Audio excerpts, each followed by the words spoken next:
the small town of Tafo, in the eastern region of Ghana, life moved slowly like the rhythm of drums at a festival. Farmers worked their cocoa farms, women sold food by the roadside, and children played football barefooted on the dusty fields.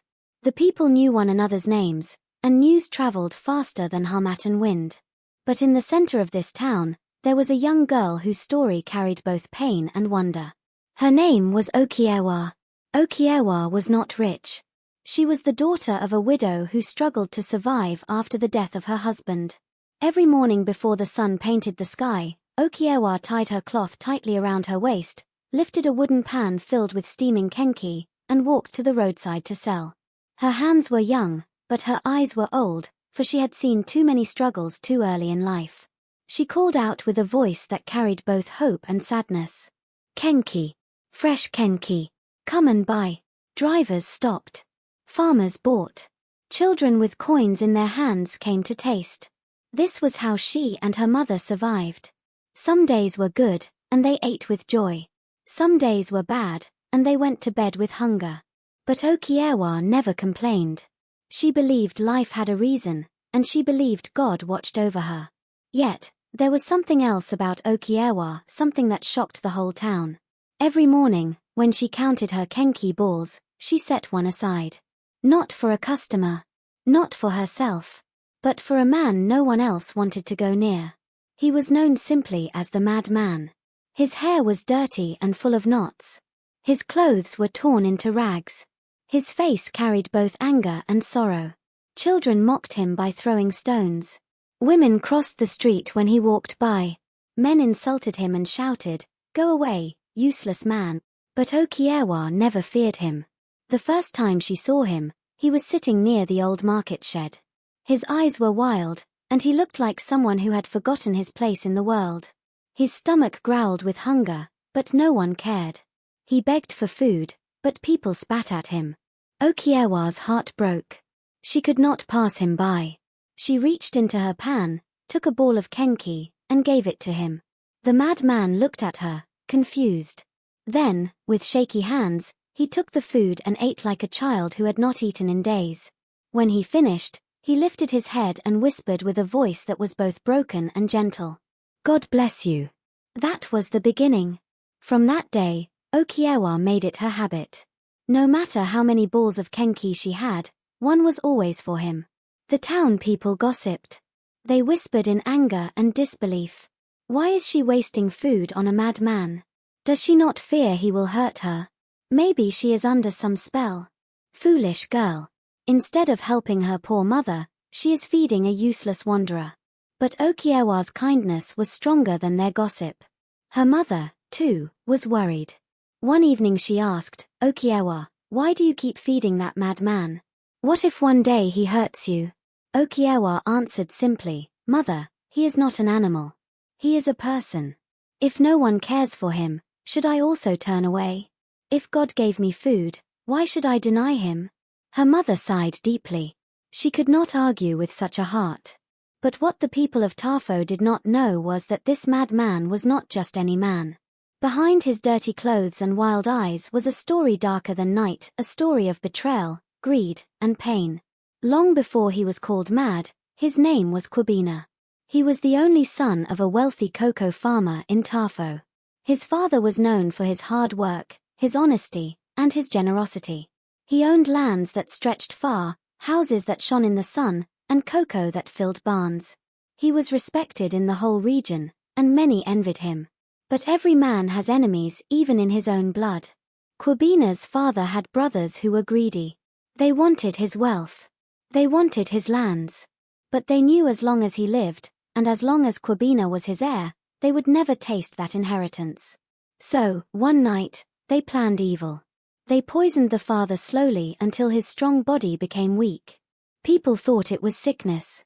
But it was betrayal. When the father died, the uncles wept fake tears and pretended to mourn. But in their hearts, they rejoiced.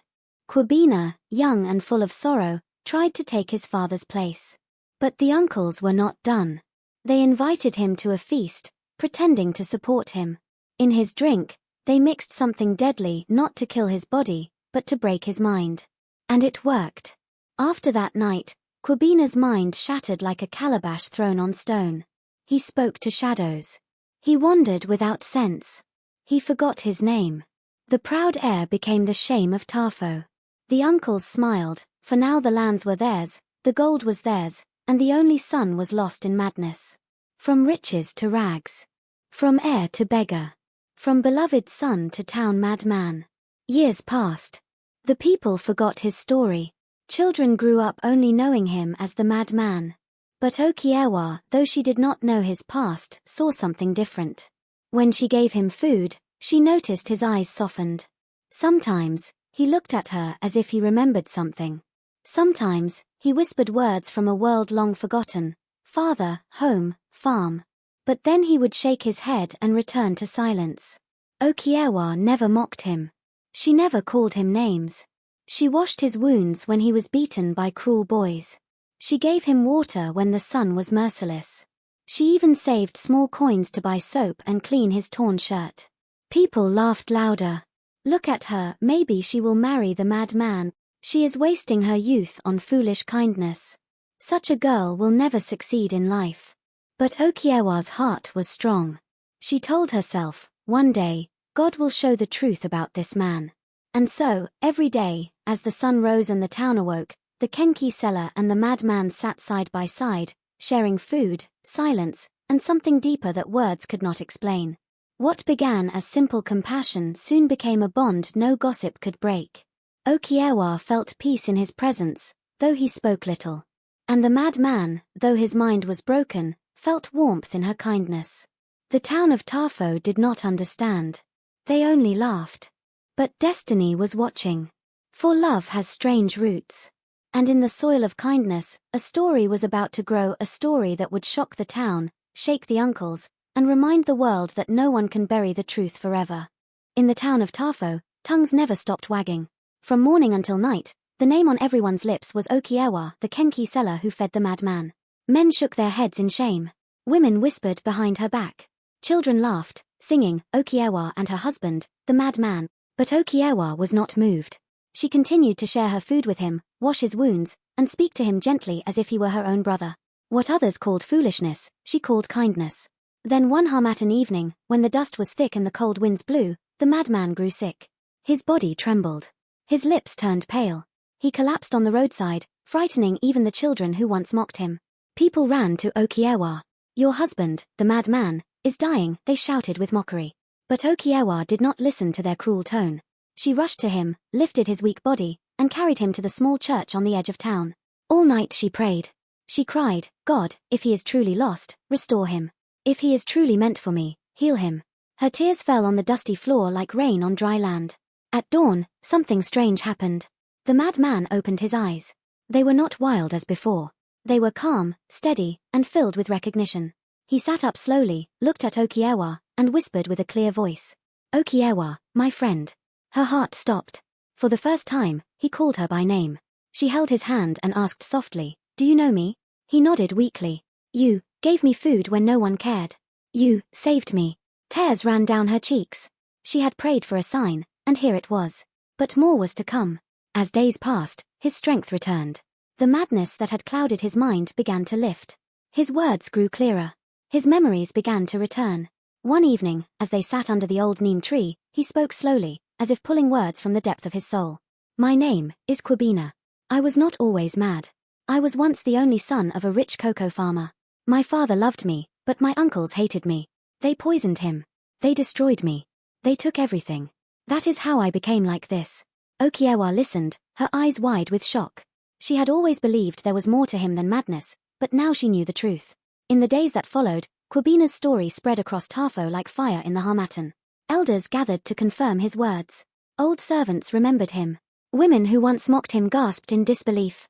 The madman is the cocoa farmer's son. The heir has returned. So, the uncles poisoned his father and made him mad for inheritance. The town shook with shame and wonder. The uncles' fear. When Kwabena's uncles heard that he had spoken again, their hearts trembled. For years, they had enjoyed stolen wealth.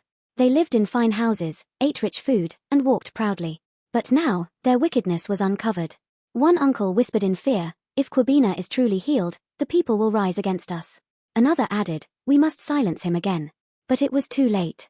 The town elders called a meeting. Witnesses spoke. Old men remembered how the father suddenly grew sick. A servant testified how he saw the uncles pouring something into Kwabena's drink. The truth could no longer hide. The uncles were disgraced. The elders stripped them of the stolen lands and wealth, returning it all to Kwabena, the rightful heir. The same people who once mocked him now bowed their heads.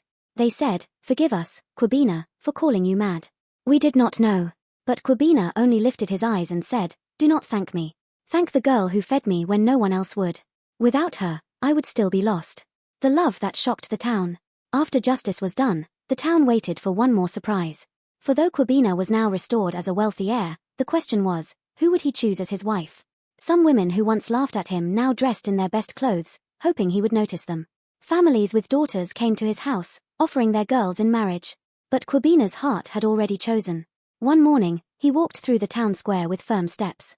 The people gathered, curious. He stood beside Okyerewaa, held her hand before everyone, and said in a loud voice, "This is the woman who saw me when I was nothing. This is the woman who fed me when I was hungry. This is the woman who washed my wounds when others mocked me. If I will marry Okyerewaa, the Kenkey seller." The crowd gasped. Some women cried in jealousy. Some men shook their heads. But the elders nodded in respect. And so, Kwabena married Okyerewaa in the same town where people once mocked her. The wedding was not just a union of two hearts, it was a victory of compassion over cruelty. Drums beat. Women danced. Children sang. Even the church bell rang with joy. People whispered, "We thought she was foolish, but now we see her kindness has lifted her to greatness." A new life. From that day, Okyerewaa's life changed. She was no longer the poor Kenkey seller. She became the wife of a wealthy heir. But she did not forget her humble days. She still visited the market women. She still gave food to the hungry. She taught the town that kindness is never wasted. Kwabena, now healed, used his wealth to help the poor. He built schools. He gave jobs to the jobless. He said, "I know what it means to be rejected. I will not allow others to suffer like I did." The children who once mocked him now ran to him, calling him Papa Kwabena. And Okyerewaa, the girl who fed a mad man, was now called Queen of Kindness. Years later, when people sat under trees in the evenings, they told the story of Okyerewaa and Kwabena. They told their children, "Do not laugh at the weak, for you do not know their story. Do not despise the poor, for tomorrow they may rise higher than you. Do not be greedy like the uncles, for evil always comes back. Be kind, like Okyerewaa, for kindness is the seed that grows into blessings." The story spread beyond Tafo. Travelers carried it to other towns. It became a tale told at festivals, a story of love, betrayal, kindness, and justice. And each time it was told, people clapped their hands and said, "Indeed, they destroyed a father and made his only son mad, all for inheritance." But God used the kindness of one poor Kenkey seller to restore him, and a love story that shocked the world was born.